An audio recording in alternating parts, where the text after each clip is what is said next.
നമസ്കാരം. ലേറ്റ് എഡിഷനിലേക്ക് എല്ലാ പ്രേക്ഷകർക്കും സ്വാഗതം. ഞാൻ പ്രവിത ലക്ഷ്മി. വിശദമായ റിപ്പോർട്ടുകളിലേക്ക്. സർക്കാരിനെതിരെ ഭരണവിരുദ്ധ വികാരമില്ല എന്നും ഭരണവിരുദ്ധ വികാരം പ്രാദേശിക ഭരണത്തിന് എതിരായെന്നും CPIM. തുടർച്ചയായി LDF ഭരിച്ചിരുന്ന തദ്ദേശ സ്ഥാപനങ്ങൾക്കെതിരായ വികാരം പ്രതിഫലിച്ചു. ഇത് മുൻകൂട്ടി തിരിച്ചറിഞ്ഞ് പരിഹാരം കാണുന്നതിൽ സംഘടനാ വീഴ്ചയുണ്ടായി. ശബരിമല സ്വർണ്ണക്കൊള്ള കേസിൽ A. പത്മകുമാറിന്റെ അറസ്റ്റ് തിരഞ്ഞെടുപ്പിൽ പ്രചാരണ ആയുധമായെന്നും CPIM സംസ്ഥാന സെക്രട്ടേറിയറ്റിൽ വിമർശനമുയർന്നു.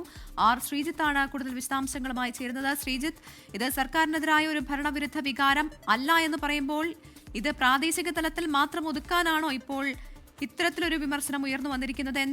എന്തൊക്കെ തരത്തിലുള്ള വിമർശനങ്ങളാണ് ഉയർന്നിരിക്കുന്നത്? പ്രവിത, ഇന്ന് ചേർന്ന CPIMന്റെ സംസ്ഥാന സെക്രട്ടേറിയറ്റിന്റെ പ്രധാന അജണ്ട തദ്ദേശ തെരഞ്ഞെടുപ്പിന്റെ ഫലം അവലോകനം ചെയ്യലായിരുന്നു. ഈ യോഗത്തിലാണ് ഭരണവിരുദ്ധ വികാരം ഉണ്ടായത് സർക്കാരിനെതിരെ അല്ല, മറിച്ച് LDF കാലങ്ങളായി അധികാരം കൈയാളുന്ന പ്രാദേശിക ഭരണകൂടങ്ങൾക്കെതിരെയാണ് എന്ന വിലയിരുത്തൽ ഉണ്ടായിരിക്കുന്നത്. പ്രാദേശിക ഭരണകൂടങ്ങൾക്കെതിരെയുള്ള ഈ ഇത്തരത്തിലുള്ള എതിർപ്പ് മുൻകൂട്ടി കാണുന്നതിൽ പാർട്ടിക്ക് സംഘടനാപരമായ വീഴ്ച പറ്റി. ബന്ധപ്പെട്ട പ്രാദേശിക ഘടകങ്ങൾക്ക്, പാർട്ടി ഘടകങ്ങൾക്ക് കാര്യത്തിൽ ഗുരുതരമായ പിഴവ് സംഭവിച്ചു എന്നാണ് സെക്രട്ടേറിയറ്റിന്റെ കണ്ടെത്തൽ. സംഘടനാപരമായ ദൗർബല്യങ്ങൾ തെരഞ്ഞെടുപ്പിലുടനീളം പ്രതിഫലിച്ചു. അതിന്റെ ഭാഗമായിട്ടാണ് എതിരാളികളുടെ രാഷ്ട്രീയ പ്രചരണങ്ങളെ മറികടക്കാൻ കഴിയാതെ പോയത് എന്നും സെക്രട്ടേറിയറ്റ് യോഗം വിലയിരുത്തിയിട്ടുണ്ട്. ശബരിമല സ്വർണ്ണക്കൊള്ളയുടെ കാര്യത്തിൽ പത്മകുമാറിനെതിരായ സംഘടനാ നടപടി എതിരാളികൾ പ്രചരണായുധമാക്കിയത് തിരിച്ചടി ഉണ്ടാക്കിയെന്ന നിഗമനത്തിലേക്കാണ് CPIM എത്തി നിൽക്കുന്നത്. മറിച്ച് ശബരിമല സ്വർണ്ണക്കൊള്ള ആകെ തന്നെ ഒരു തിരിച്ചടിയായിട്ടില്ല, മറിച്ച് പത്മകുമാറിനെതിരെ നടപടി വൈകിയത് എതിരാളികൾ പ്രചരണായുധമാക്കി. അത് ഒരുപക്ഷെ വോട്ടർമാരെ സ്വാധീനിച്ചിട്ടുണ്ടാകാം എന്ന തരത്തിലുള്ള വിലയിരുത്തലാണ് ഉണ്ടായത്. എന്തായാലും തിരുത്തൽ നടപടികൾ ഈ തെരഞ്ഞെടുപ്പ് തോൽവിയുടെ അടിസ്ഥാനത്തിൽ വേഗത്തിൽ കൈക്കൊള്ളാൻ CPIM തീരുമാനിച്ചിട്ടുണ്ട്. ഇതിന്റെ ഭാഗമായി കേന്ദ്രവിരുദ്ധ പ്രക്ഷോഭങ്ങൾ നടത്താനാണ് തീരുമാനം. ഈ പെൻഷൻ കുടിശ്ശിക, ക്ഷേമ പെൻഷനിലെ കേന്ദ്ര വിഹിതത്തിന്റെ കുടിശ്ശിക, ഒപ്പം തന്നെ വായ്പാ പരിധി വെട്ടിക്കുറച്ചത്, തൊഴിലുറപ്പ് പദ്ധതിയിലെ മാറ്റങ്ങൾ എന്നിവ ഉയർത്തിക്കാട്ടിയാണ് പ്രക്ഷോഭം നടത്താൻ പോകുന്നത്. പ്രവർത്തകരുടെ മനോവീര്യം നിലനിർത്താൻ വേണ്ടി ഇത്തരം പ്രക്ഷോഭ പരിപാടികൾ അനിവാര്യമാണെന്നാണ് സെക്രട്ടേറിയറ്റിന്റെ വിലയിരുത്തൽ. പ്രക്ഷോഭ പരിപാടികൾക്ക് മുന്നണിയുടെ പിന്തുണ തേടുന്നതിനായി നാളെ ഉച്ചയ്ക്ക് 2 മണിക്ക് അടിയന്തര LDF യോഗവും വിളിച്ചിട്ടുണ്ട്. ശരി, R. ശ്രീജിത്താണ് വിവരങ്ങൾ നൽകിയത്. ശബരിമല സ്വർണ്ണക്കൊള്ളയിൽ തമിഴ്നാട് സ്വദേശി D. മണിയെ കേന്ദ്രീകരിച്ച് അന്വേഷണം വ്യാപിപ്പിച്ച SIT. ചോദ്യം ചെയ്തത് D. മണിയെ തന്നെയെന്ന് പ്രവാസി വ്യവസായി ഉറപ്പിച്ചു പറഞ്ഞതിന് പിന്നാലെയാണ് SITയുടെ നീക്കം. SIT സംഘത്തോട് സഹകരിക്കാത്ത നിലപാടാണ് തമിഴ്നാട് പോലീസ് സ്വീകരിക്കുന്നത്. അതിനിടെ നിരപരാധിയെന്ന് ആവർത്തിച്ച് D. മണി ഇന്ന് മാധ്യമങ്ങൾക്ക് മുന്നിൽ ആത്മഹത്യാ ഭീഷണി മുഴക്കി. ഇന്നലെ നടത്തിയ പരിശോധനയിലും ചോദ്യം ചെയ്യലിലും D. മണി അന്വേഷണ സംഘത്തോട് സഹകരിച്ചില്ല. മണിയുടെ ബാങ്ക് ഇടപാടുകൾ പരിശോധിക്കാനൊരുങ്ങുകയാണ് SIT. എന്നാൽ SITയെ സഹായിക്കാൻ നിയോഗിച്ച തമിഴ്നാട് പോലീസ് ഇന്നലെ വൈകിട്ടോടെ പിന്മാറി. ഇന്നും അന്വേഷണത്തോട് ഡിണ്ടിഗൽ പോലീസ് സഹകരിക്കുന്നില്ലെന്നാണ് SITയിൽ നിന്ന് ലഭിക്കുന്ന വിവരം. നിരപരാധിയാണെന്നും തന്നെ വേട്ടയാടുന്നത് തുടർന്നാൽ ആത്മഹത്യ ചെയ്യുമെന്നും D. മണി പറഞ്ഞു. சாதாரண ஒரு ஃபேமிலி எதுக்கு வராங்க நானும் மீடியாவில் இருக்கேன் கேட்டா, எதுக்காக என்கிட்ட வராங்கன்னு தெரியல. 20 வருஷமா ஆட்டோ ஓட்டினேன். நான் இன்னும் பெருசாலாம் சம்பாதிக்கல. யாருமே தெரியாது பிரதர். எனக்கு தெரியுமான்னு கேட்க சொல்லுங்க. நான் சாமானிய ஆள் കേട്ടാ, ഞാൻ സൂസൈഡ് സെത്തുരുവേൻ. ശബരിമല സ്വർണ്ണക്കൊള്ളയിലെ രാജ്യാന്തര ബന്ധം ഉൾപ്പെടെ അന്വേഷിക്കുന്നതിൽ SITക്ക് പരിമിതിയുണ്ടെന്നും CBI അന്വേഷണം വേണമെന്നും രമേശ് ചെന്നിത്തല. ഇതിന്റെ പിന്നിൽ വലിയ ശക്തികളുണ്ട്, വലിയ മാഫിയകളുണ്ട്. അതിന്റെ ഒരു കണ്ണിയാണ് നമ്മൾ ഈ പറഞ്ഞ D. മണിയുമായി ബന്ധപ്പെട്ട മുഴുവൻ കാര്യങ്ങളും SIT അന്വേഷിക്കുന്നുണ്ടെന്നാണ് ഞാൻ മനസ്സിലാക്കുന്നത്. അവരന്വേഷിക്കണം, യഥാർത്ഥ വസ്തുതകൾ പുറത്തു കൊണ്ടുവരണം. D. മണി പറഞ്ഞത് മുഴുവൻ കളവാണെന്നും ചോദ്യം ചെയ്തത് D. മണിയെ തന്നെയാണെന്നും പോലീസ് സംഘം ഉറപ്പിച്ചു കഴിഞ്ഞു. മണി ഉപയോഗിക്കുന്ന 3 നമ്പറും മറ്റുള്ളവരുടെ പേരിലുള്ളവയാണ്. SIT ചോദ്യം ചെയ്തത് താൻ കണ്ട D. മണിയെ തന്നെയെന്ന് ഉറപ്പിച്ച പ്രവാസി വ്യവസായിയിൽ നിന്നും അന്വേഷണ സംഘം വീണ്ടും മൊഴിയെടുക്കും. D. മണിയുടെ സഹായി ശ്രീകൃഷ്ണന് ഉണ്ണികൃഷ്ണൻ പോറ്റിയുമായി ബന്ധമുണ്ടെന്നും SIT കണ്ടെത്തിയിട്ടുണ്ട്. വിഗ്രഹക്കടത്തിന് ഇയാളാണ് ഇടനിലനിന്നതെന്നാണ് SITക്ക് ലഭിച്ച വിവരം. ശ്രീകൃഷ്ണനെയും SIT വീണ്ടും ചോദ്യം ചെയ്യും. 24 തിരുവനന്തപുരം. മുഖ്യമന്ത്രി പിണറായി വിജയനും ശബരിമല സ്വർണ്ണക്കൊള്ള കേസ് പ്രതി ഉണ്ണികൃഷ്ണൻ പോറ്റിയും ഒരുമിച്ചുള്ള AI ചിത്രം പ്രചരിപ്പിച്ചുവെന്ന കേസിൽ നാടകീയ സംഭവ വികാസങ്ങൾ.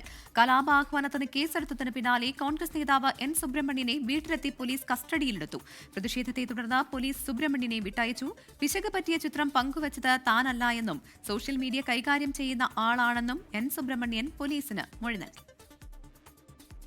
ഇന്ന് രാവിലെ N. സുബ്രഹ്മണ്യന്റെ കുന്നമംഗലത്തെ വീട്ടിലെത്തിയ പോലീസ് മൊഴി രേഖപ്പെടുത്താൻ ഒപ്പം വരാൻ ആവശ്യപ്പെട്ടു. സ്റ്റേഷനിലേക്ക് എത്താമെന്ന് പറഞ്ഞെങ്കിലും പോലീസ് വഴങ്ങിയില്ല. സമ്മർദ്ദങ്ങൾക്കൊടുവിൽ KPCC രാഷ്ട്രീയകാര്യ സമിതി അംഗത്തെ വീട്ടിൽ നിന്ന് കൊണ്ടുപോകുകയായിരുന്നു. വൈദ്യപരിശോധനയ്ക്കായി സ്വകാര്യ ആശുപത്രിയിൽ എത്തിച്ച സുബ്രഹ്മണ്യന്റെ രക്തസമ്മർദ്ദം കുറഞ്ഞതിനെ തുടർന്ന് ആശുപത്രിയിൽ തന്നെ തുടരാൻ ഡോക്ടർമാർ നിർദ്ദേശിച്ചു. പിന്നീട് ചേവായൂർ പോലീസ് സ്റ്റേഷനിലേക്ക് എത്തിച്ച് മൊഴി രേഖപ്പെടുത്തി. ഇതിനോടകം പോലീസ് സ്റ്റേഷനിലെത്തിയ കോൺഗ്രസ് പ്രവർത്തകർ പോലീസിനും സർക്കാരിനുമെതിരെ കുത്തിയിരുന്ന് മുദ്രാവാക്യം വിളിച്ചു.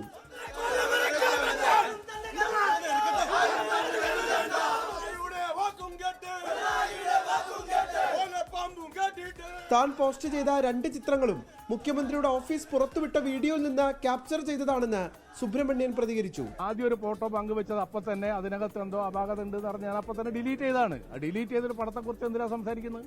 ഇപ്പോൾ പുറത്തു വന്ന 2 പടവും മുഖ്യമന്ത്രിയുടെ ഓഫീസ് പങ്കുവെച്ച വീഡിയോയിൽ നിന്നെടുത്തതാണ്. എന്നാൽ പിശകു പറ്റിയ ചിത്രം തന്റെ സഹായിയാണ് പോസ്റ്റ് ചെയ്തതെന്ന മൊഴിയാണ് സുബ്രഹ്മണ്യൻ പോലീസിന് നൽകിയത്. സുബ്രഹ്മണ്യനെ കസ്റ്റഡിയിലെടുത്ത പോലീസിന് ഇരട്ടത്താപ്പെന്ന് AICC general secretary KC Venugopal. പോലീസിൻ്റെ ഇരട്ട നീതിയുടെ മുഖമാണ്. സത്യത്തിൽ പോലീസിനെ തീർത്തും രാഷ്ട്രീയത്തിന് വേണ്ടി ഉപയോഗിക്കുന്ന, രാഷ്ട്രീയ പ്രേരിതമായിട്ടുള്ള കാര്യങ്ങൾക്ക് വേണ്ടി ഉപയോഗിക്കുന്ന നടപടിയാണ് ഇപ്പോൾ കേരളത്തിൽ നടക്കുന്നത്. ആഭ്യന്തര വകുപ്പിന് ഭ്രാന്ത് പിടിച്ചെന്ന് Kozhikode DCC president K Praveenkumar. N Subramanian ഇന്നലെ മുഴുവൻ സമയവും ജില്ലാ കോൺഗ്രസ് കമ്മിറ്റി ഓഫീസറുണ്ട്. അദ്ദേഹത്തിന് നോട്ടീസ് കൊടുത്താൽ പോലെ, വിളിച്ചാൽ പോലെ വരില്ലേ? എന്തിനാണ് ഈ നടപടി? അറസ്റ്റ് ഉണ്ടായിട്ടില്ലെന്നും നോട്ടീസ് നൽകി വിട്ടയക്കുകയായിരുന്നുവെന്നും ചേവായൂർ CI പറഞ്ഞു. 24 കോഴിക്കോട്.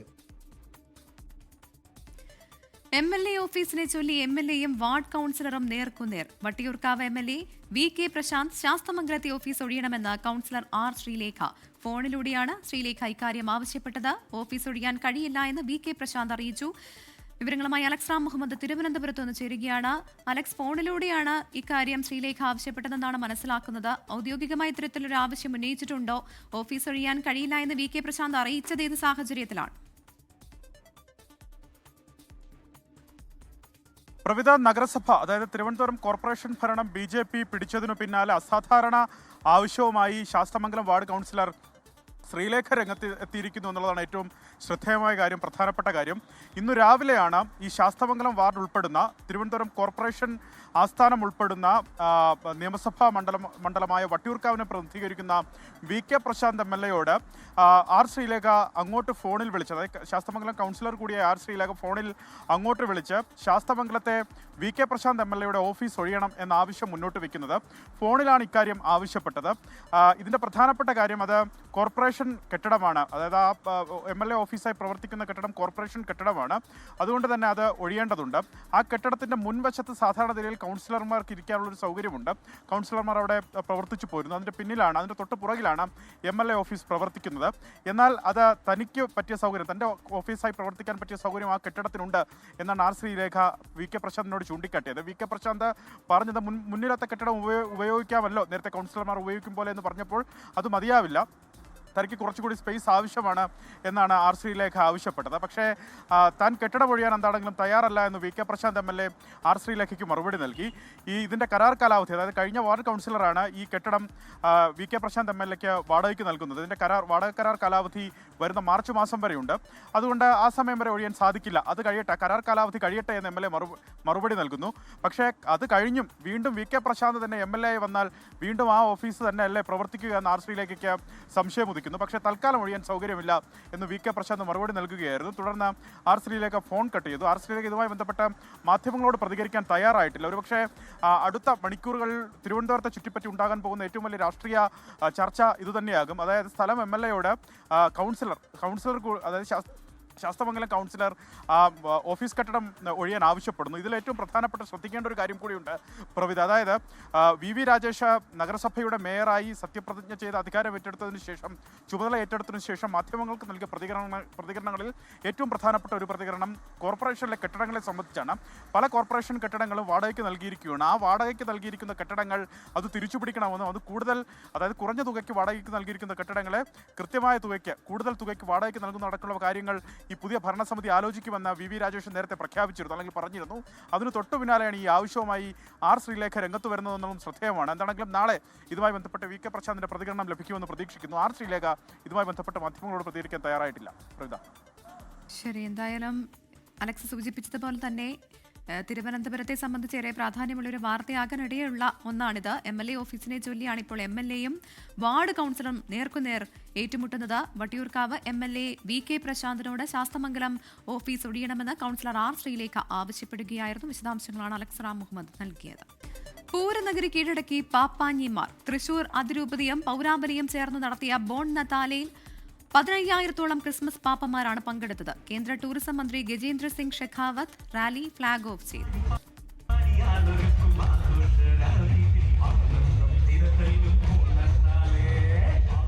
ഒരേ താളത്തിൽ തൃശൂർ റൗണ്ടിൽ ചുവടുവെച്ചത് ചെറുതും വലുതുമായ 15,000 പാപ്പമാർ. 150 ഇടവകകളിൽ നിന്നാണ് പാപ്പമാർ എത്തിയത്.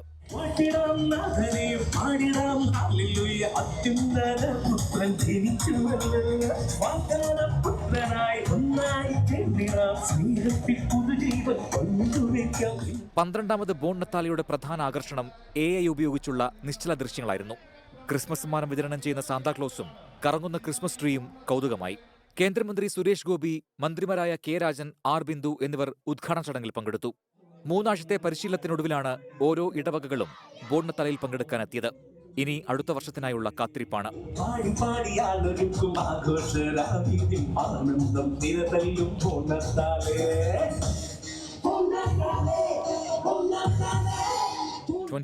തൃശൂർ. പാലക്കാട് ചിറ്റൂരിൽ കാണാതായ 6 വയസ്സുകാരൻ സുഹാനെ കണ്ടെത്താനുള്ള ഫയർ ആൻഡ് റെസ്ക്യൂവിന്റെ ഇന്നത്തെ തിരച്ചിൽ അവസാനിപ്പിച്ചു. പ്രദേശത്ത് പോലീസിന്റെയും തിരച്ചിൽ തുടരും. അമ്പാട്ടുപാളയം എരുമങ്കോട് സ്വദേശി അനസ് തൗഹിദ ദമ്പതികളുടെ മകൻ സുഹാനെയാണ് രാവിലെ വീട്ടുമുറ്റത്തു നിന്ന് കാണാതായത്. സഹോദരനുമായി പിണങ്ങി കുട്ടി വീട്ടിൽ നിന്നും ഇറങ്ങിപ്പോവുകയായിരുന്നു. ഫിക്സ് വല്ലതും വന്ന് പേടിച്ച് തിരിച്ചു വരാൻ വഴി ഓർമ്മ നിൽക്കാത്തൊരു കുട്ടിയാണ്.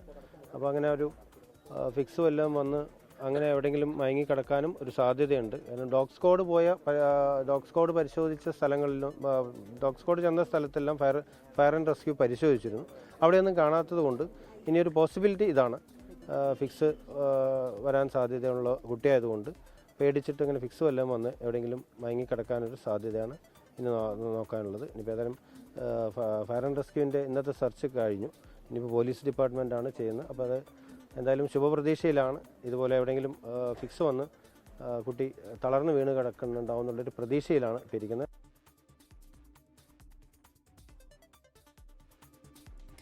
തായ്വരൽ ഭൂചലനം റിക്ടർ സ്കെയിലിൽ 7 തീവ്രത രേഖപ്പെടുത്തി. ഇലാൻ നഗരത്തിൽ നിന്ന് 32 കിലോമീറ്റർ അകലെയാണ് പ്രഭവ കേന്ദ്രം. 73 കിലോമീറ്റർ ആഴത്തിലാണ് ഭൂകമ്പം ഉണ്ടായത്. തലസ്ഥാനമായ തായ്പേയിലും പ്രകമ്പനം അനുഭവപ്പെട്ടു.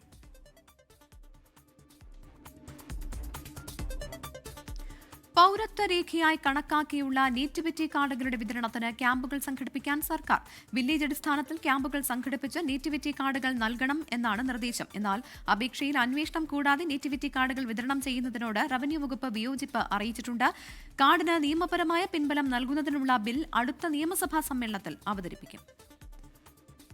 പൗരത്വം തെളിയിക്കുന്നതിനുള്ള എളുപ്പമാർഗമെന്ന നിലയ്ക്ക് കേരളത്തിൽ സ്ഥിരതാമസക്കാരായ എല്ലാവർക്കും നേറ്റിവിറ്റി കാർഡ് നൽകാൻ കഴിഞ്ഞ മന്ത്രിസഭാ യോഗം തീരുമാനിച്ചിരുന്നു.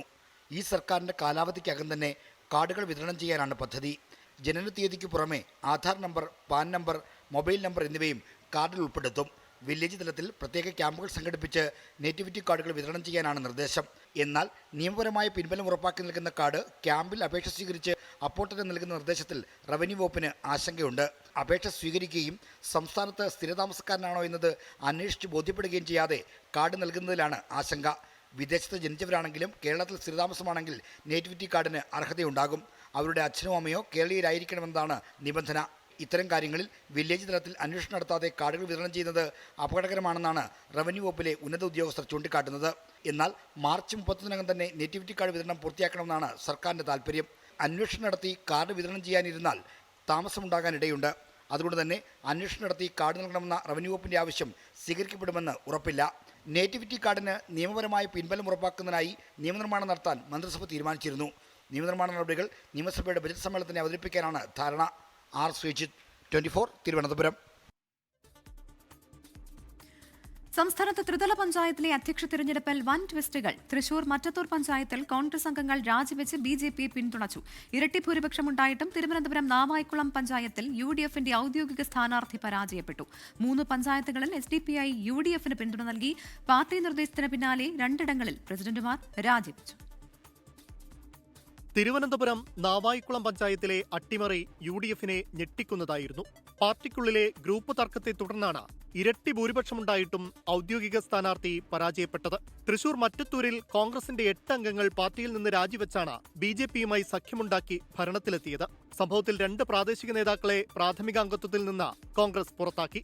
തിരുവനന്തപുരം പാങ്ങോട്, പത്തനംതിട്ട കോട്ടാങ്ങൽ, തൃശൂർ ചൊവ്വാന്നൂർ പഞ്ചായത്തുകളിൽ SDPI പിന്തുണയിലാണ് UDF വിജയിച്ചത്. പാങ്ങോടും കോട്ടാങ്ങലിലും KPCC നിർദ്ദേശത്തെ തുടർന്ന് പ്രസിഡന്റുമാരായി വിജയിച്ചവർ രാജിവെച്ചു. ചൊവ്വാന്നൂരിൽ സഖ്യം തുടരുകയാണ്. എറണാകുളം വടവുകോട് പുത്തൻകുരിശ് പഞ്ചായത്തിൽ UDF 2020യുമായി സഖ്യമുണ്ടാക്കിയാണ് ഭരണം പിടിച്ചത്. വടകര ബ്ലോക്ക് പഞ്ചായത്തിൽ RJDയുടെ ഒരംഗം വോട്ട് മാറി ചെയ്തതോടെ UDF RMP സഖ്യമായ ജനകീയ മുന്നണി അധികാരത്തിലെത്തി. കേന്ദ്രമന്ത്രി സുരേഷ് ഗോപി ദത്തെടുത്ത അവണിശ്ശേരി പഞ്ചായത്തിൽ UDFിലെ റോസ്ലി ജോയി നറുക്കെടുപ്പിലൂടെ അധ്യക്ഷയായി. അപ്രതീക്ഷിതമായ ടെസ്റ്റിലൂടെയാണ് CPIM കണ്ണൂർ ജില്ലാ സെക്രട്ടറി KK രാഗേഷിന്റെ തട്ടകമായ മുണ്ടേരി പഞ്ചായത്തിലെ ഭരണം UDF പിടിച്ചെടുത്തത്. ഒരു LDF അംഗത്തിന്റെ വോട്ട് അസാധുവായതോടെയാണ് UDF വിജയിച്ചത്. പാലക്കാട് അട്ടപ്പാടി അഗളി പഞ്ചായത്തിലും ആലപ്പുഴ പുളിങ്കുന്ന് പഞ്ചായത്തിലും UDF അംഗങ്ങൾ കൂറുമാറി LDFിനൊപ്പം ചേർന്ന പ്രസിഡന്റുമാരായി. പട്ടികജാതി സംവരണമുണ്ടായിരുന്ന കൊല്ലം അലയമൺ ഗ്രാമപഞ്ചായത്തിൽ UDFിന് ഭൂരിപക്ഷം ഉണ്ടായിരുന്നെങ്കിലും മത്സരിക്കാൻ ആളില്ലാത്തതിനാൽ LDF അംഗം S ആനന്ദ് പ്രസിഡന്റായി. കൊല്ലം ജില്ലാ പഞ്ചായത്ത് പ്രസിഡന്റായി ഭാര്യ ഡോക്ടർ R ലതാദേവി ചുമതലയേൽക്കുന്നത് കാണാൻ മന്ത്രി GR അനിലെത്തിയത് വേറിട്ട കാഴ്ചയായി. News desk 24. ത്രിതല പഞ്ചായത്ത് അധ്യക്ഷ തെരഞ്ഞെടുപ്പിൽ കൂറുമായി മാറിയവർക്കെതിരെ നടപടി സ്വീകരിച്ച രാഷ്ട്രീയ പാർട്ടികൾ. തൃശൂർ ചൊവ്വന്നൂർ പഞ്ചായത്തിൽ SDPI പിന്തുണയോടെ ജയിച്ച പഞ്ചായത്ത് പ്രസിഡന്റ് നിതീഷ് AM-നെ കോൺഗ്രസ് പുറത്താക്കി. തൃശൂർ മറ്റത്തൂരിൽ BJPയുമായി സഖ്യമുണ്ടാക്കിയ പഞ്ചായത്ത് അംഗങ്ങൾക്കെതിരെയും കോൺഗ്രസ് നടപടിയെടുത്തു. 10 വാർഡ് മെമ്പർമാരെയും പാർട്ടിയിൽ നിന്ന് പുറത്താക്കി. സംഭവത്തിൽ 2 പ്രാദേശിക നേതാക്കളെയും പ്രാഥമിക അംഗത്വത്തിൽ നിന്ന് പുറത്താക്കിയിരുന്നു. വടകര ബ്ലോക്ക് പഞ്ചായത്ത് പ്രസിഡന്റ് തെരഞ്ഞെടുപ്പിൽ UDFിന് വോട്ട് ചെയ്ത RJD അംഗം രജനി തെക്കേ തയ്യലിന് പാർട്ടി സസ്പെൻഷൻ നൽകി. പാർട്ടിക്ക് അവമതിപ്പുണ്ടാക്കുകയും പാർട്ടി ഏൽപ്പിച്ച ഉത്തരവാദിത്വം നിറവേറ്റുന്നതിൽ വീഴ്ച വരുത്തിയതിനുമാണ് 6 മാസത്തേക്ക് രജനിയെ സസ്പെൻഡ് ചെയ്തത്. സംസ്ഥാനത്ത് 7 വീതം ജില്ലാ പഞ്ചായത്തുകളിൽ LDFിനും UDFിനും ഭരണം ലഭിച്ചു. തിരുവനന്തപുരം, കൊല്ലം, ആലപ്പുഴ, തൃശൂർ, പാലക്കാട്, കണ്ണൂർ, കാസർഗോഡ് ജില്ലകളിൽ LDF അംഗങ്ങൾ പ്രസിഡന്റുമാരായി. പത്തനംതിട്ട, കോട്ടയം, ഇടുക്കി, എറണാകുളം, മലപ്പുറം, കോഴിക്കോട്, വയനാട് ജില്ലകളിൽ UDFിനാണ് അധ്യക്ഷസ്ഥാനം. തിരുവനന്തപുരം ജില്ലാ പഞ്ചായത്തിൽ LDFിലെ V പ്രിയദർശിനിയാണ് അധ്യക്ഷ. കൊല്ലം ജില്ലാ പഞ്ചായത്തിൽ CPI കടക്കൽ മണ്ഡലം ആക്ടിംഗ് സെക്രട്ടറിയും മന്ത്രി GR അനിലിന്റെ ഭാര്യയുമായ ഡോക്ടർ R ലതാദേവി അധ്യക്ഷയായി. പത്തനംതിട്ടയിൽ UDFിന്റെ ദീനാമ റോയിയാണ് ജില്ലാ പഞ്ചായത്ത് പ്രസിഡന്റായി തെരഞ്ഞെടുക്കപ്പെട്ടത്. കോട്ടയം ജില്ലാ പഞ്ചായത്തിൽ UDFിന്റെ ജോഷി ഫിലിപ്പും ആലപ്പുഴയിൽ LDFിലെ A മഹേന്ദ്രനും തെരഞ്ഞെടുക്കപ്പെട്ടു. UDFിലെ ഷീല സ്റ്റീഫനാണ് ഇടുക്കി ജില്ലാ പഞ്ചായത്ത് പ്രസിഡന്റ്. UDFിലെ KG രാധാകൃഷ്ണൻ എറണാകുളം ജില്ലാ പഞ്ചായത്തിൽ അധ്യക്ഷനായി. തൃശൂരിൽ LDFിലെ മേരി തോമസ് ആണ് അധ്യക്ഷ. പാലക്കാട് LDFിലെ TM ശശി അധ്യക്ഷനായി. UDFിലെ PA ജബ്ബാർ ഹാജിയാണ് മലപ്പുറം ജില്ലാ പഞ്ചായത്ത് പ്രസിഡന്റ്. കോഴിക്കോട് UDFിലെ മില്ലി മോഹൻ, വയനാട് UDFിലെ ചന്ദ്രിക കൃഷ്ണൻ, കണ്ണൂരിൽ LDFിലെ ബിനോയ് കുര്യൻ, കാസർഗോഡ് LDFിലെ സാബു എബ്രഹാമും അധ്യക്ഷനായി തെരഞ്ഞെടുക്കപ്പെട്ടു. News desk 24. സൂപ്പർഫാസ്റ്റ് ഡെലിവറി സേവനവുമായി ക്വിക്ക് കൊമേഴ്സ് കമ്പനിയായ Quixi.com UK-യിൽ പ്രവർത്തനം ആരംഭിച്ചു. ദി ബെസ്റ്റ് 100 എന്ന ഓഫറിലൂടെ 100 പേർക്ക് അവർ ഇഷ്ടപ്പെടുന്ന പ്രോഡക്റ്റുകൾ സൗജന്യമായി വിതരണം ചെയ്തു. സംരംഭകനും നിക്ഷേപകനുമായ ശരത് ജോസ് ആണ് ഈ ക്വിക്ക് ഡെലിവറി പ്ലാറ്റ്ഫോമിന് നേതൃത്വം നൽകുന്നത്. ക്വിക്സിയുടെ ഔദ്യോഗിക വെബ്സൈറ്റ് Quixi.com വഴിയും പ്ലേ സ്റ്റോർ, ആപ്പ് സ്റ്റോർ എന്നിവയിൽ ലഭ്യമായ Quixi മൊബൈൽ ആപ്പിലൂടെയും ഉപഭോക്താക്കൾക്ക് ഉൽപ്പന്നങ്ങൾ ഓർഡർ ചെയ്യാം. ഓർഡർ ചെയ്ത ഉൽപ്പന്നങ്ങൾ 1 മണിക്കൂറിനുള്ളിൽ ഉപഭോക്താവിന്റെ വീട്ടിലെത്തും. മലയോരത്തെ തണുപ്പിനെ വകവയ്ക്കാതെ ഇത്തവണയും കണ്ണൂർ പേരാവൂർ മാരത്തണിൽ വൻ പങ്കാളിത്തം. സംസ്ഥാനത്തിന് പുറത്തുനിന്നുള്ളവരെ അടക്കം 8000-ലധികം പേരെ അണിനിരത്തി വാക്കറു പേരാവൂർ മാരത്തൺ എന്ന പേരിലാണ് ഇത്തവണ പരിപാടി സംഘടിപ്പിച്ചത്. മാരത്തൺ അംബാസഡറും ഒളിമ്പിക് താരവുമായ Anju Bobby George, Thalassery sub collector Karthik Panigrahi, Kannur DSC commandant Paramvir Singh Nagra, ജില്ലാ panchayat president Binoy Kurian, Walkaroo group MD V Naushad, Peravoor sports foundation president Francis Baiju തുടങ്ങിയവർ ചേർന്നാണ് വിവിധ ഗ്രൂപ്പുകളായുള്ള സംഘങ്ങളുടെ മാരത്തണിന് ഫ്ളാഗ് ഓഫ് നിർവഹിച്ചത്. രാവിലെ 6 മണിക്ക് തുടങ്ങിയ മാരത്തണിൽ 10 kilometre quarter, 4 kilometre fun run, wheelchair race എന്നിവയാണ് സംഘടിപ്പിച്ചത്. ഭിന്നശേഷിക്കാരായ കുട്ടികളുടെ മത്സരവും സംഘടിപ്പിച്ചിരുന്നു. ലഹരിക്കെതിരായ സന്ദേശം ഉയർത്തിയായിരുന്നു മാരത്തൺ. ശബരിമലയിൽ ഇത്തവണ റെക്കോർഡ് വരുമാനം 332.77 കോടി രൂപയാണ്. ശബരിമലയിൽ വെള്ളിയാഴ്ച വരെയുള്ള വരുമാനം കഴിഞ്ഞ സീസണിലെ മണ്ഡല മഹോത്സവ കാലത്തെ വരുമാനത്തേക്കാൾ കൂടുതലാണ് ഇത്. ഈ വർഷം 35.70 കോടി രൂപയുടെ വർധനവാണ് ഉണ്ടായത്.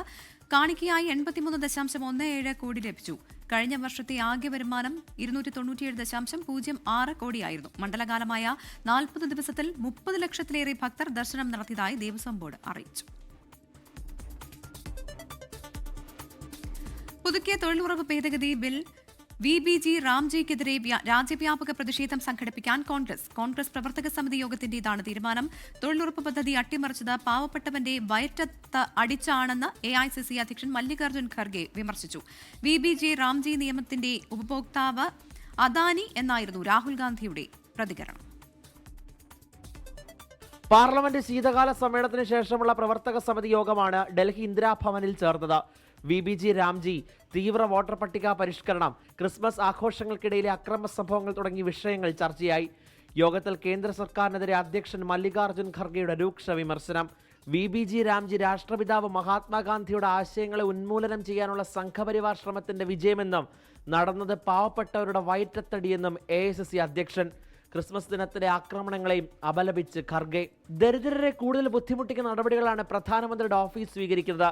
നടക്കുന്നത് വൺ മാൻ ഷോ എന്നായിരുന്നു ലോക്സഭാ പ്രതിപക്ഷ നേതാവ് രാഹുൽ ഗാന്ധിയുടെ പ്രതികരണം. This is an attack on the infrastructure of those states because NREGA used to build infrastructure. And this is the decimation of Indian labor because MNREGA used to guarantee a minimum floor. So it is a devastating attack. Block, ജില്ലാ, സംസ്ഥാന തലങ്ങളിൽ അടുത്ത മാസം 5-ന് പ്രതിഷേധങ്ങൾ സംഘടിപ്പിക്കാനാണ് തീരുമാനം. തൊഴിലാളികൾക്ക് ലഭിക്കുന്ന MNREGA workers ലഭിക്കുന്ന അവസരങ്ങൾ പൂർണ്ണമായി ഇല്ലാതാക്കിയ പുതിയ നിയമത്തിനെതിരായി ശക്തമായ ബഹുജന പ്രക്ഷോഭം ആരംഭിക്കാനാണ് തീരുമാനിച്ചിട്ടുള്ളത്. ദേശവ്യാപകമായ പ്രക്ഷോഭം ആരംഭിക്കാൻ ഇന്നത്തെ യോഗം തീരുമാനിച്ചു. തദ്ദേശ തെരഞ്ഞെടുപ്പ് വിജയത്തിൽ പ്രവർത്തക സമിതിയിൽ കേരളത്തിലെ അംഗങ്ങളെ അഭിനന്ദിച്ചിട്ടുണ്ട്. വിജയത്തിൽ അഹങ്കരിക്കാതെ തുടർ പ്രവർത്തനങ്ങളുമായി മുന്നോട്ട് പോകണമെന്നാണ് നേതാക്കൾക്ക് നൽകിയിരിക്കുന്ന നിർദ്ദേശം. നിയമസഭാ തെരഞ്ഞെടുപ്പുകൾ വരാനിരിക്കുന്ന സംസ്ഥാനങ്ങളോട് പ്രവർത്തനങ്ങൾ ആരംഭിക്കാനും യോഗം നിർദ്ദേശിച്ചിട്ടുണ്ട്. 24 ഡൽഹി. ലോകത്തെവിടെയായാലും ഏത് സമയത്തും 24 വാർത്തകളും ഓഗ്മെന്റഡ് റിയാലിറ്റി പാക്കേജുകളും എക്സ്പ്ലെയിനറുകളും വിശദമായി കാണാൻ ഞങ്ങളുടെ YouTube ചാനൽ നിങ്ങൾക്ക് സബ്സ്ക്രൈബ് ചെയ്യാം.